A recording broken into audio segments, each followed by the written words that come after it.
Once you have your emoji face stitched, you are ready to attach that second circle to make this a little stuffed guy. The plastic bag you'll need towards the end, you'll need a needle, taco, and your thread.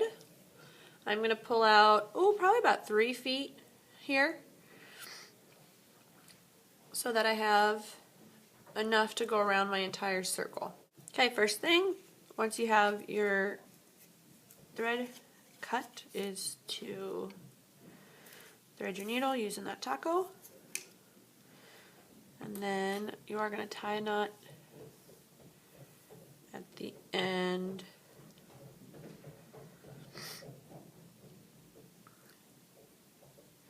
You recall from when I did the emoji face, this black's a little thinner, so I'm actually doing a triple knot instead of just a double knot, just to help make it more secure. I went to pick a starting spot, and I'm going to push my needle through. It is a little hard with these blunt needles, but they do come through all right. I'm only using one circle right now because I want to pull it through so that my knot will be hidden. And now I'm going to flip this back and match that up. We've practiced the whip stitch. I'm actually going to do a blanket stitch on this. I think it looks a little nicer and cleaner. So if you haven't watched the blanket stitch video, make sure you do that. I'll go over some of the basics here, but that video is going to be important. With the blanket stitch, you're always going to start on the same side. So I am always starting on the back.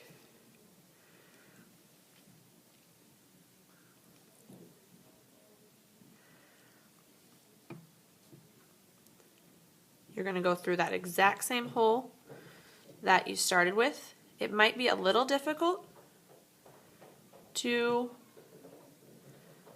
begin because the two pieces aren't yet being held together, so you're kind of battling both, but after a few stitches you'll be held together. Okay, so I've got that going through. I'm pulling my thread and I'm getting this loop. What I'm going to do towards the end is I'm going to push my needle through that loop and pull. That's going to create that nice blanket stitch. Look, you're going to go down about a stitch length. Remember, starting from the back.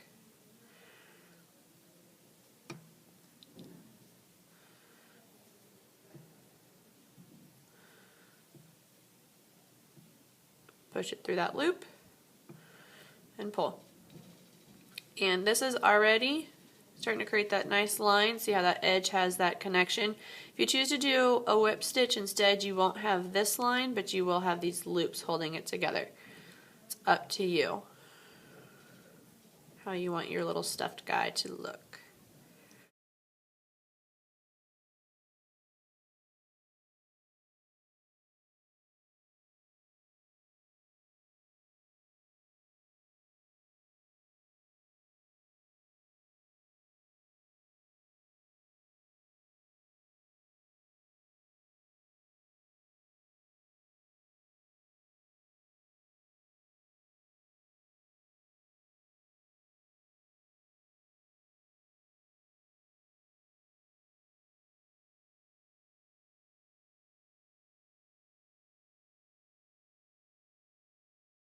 Okay, I have about 3/4 of this done.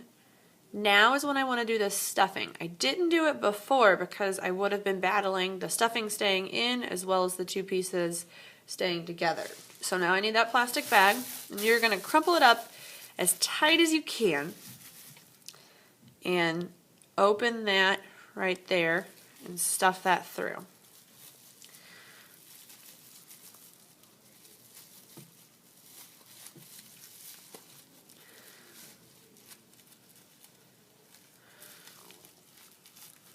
Alright, that might bulk out a little funny, but as you can see, as I'm kind of pinching it, I can clean it up how I need to, but before I keep messing with it, I need to finish this stitch.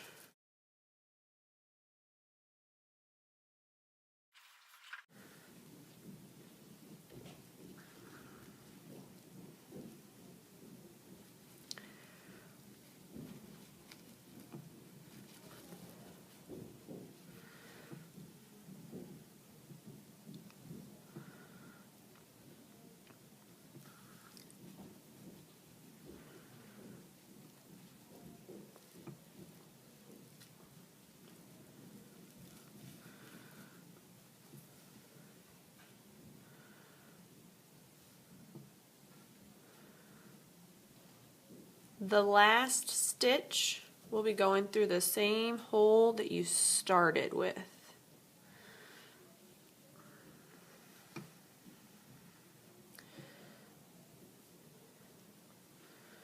That'll help clean that up. Now I do need to make a knot here.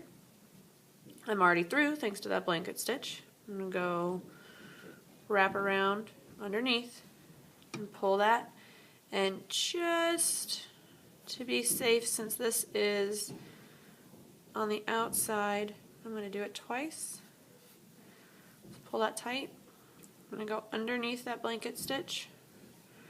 Wrap it around so underneath that loop and pull it one more time. That double knotted it, so that should make that more secured. And because of that double knot, when I cut, I'm going to cut as close to that knot as possible, leaving just a teeny tiny tail. Now I have my stuffed emoji. If there's a few stitches you need to kind of tug, you can, and you can squeeze it until that plastic bag is shaped like you want, but you are all done.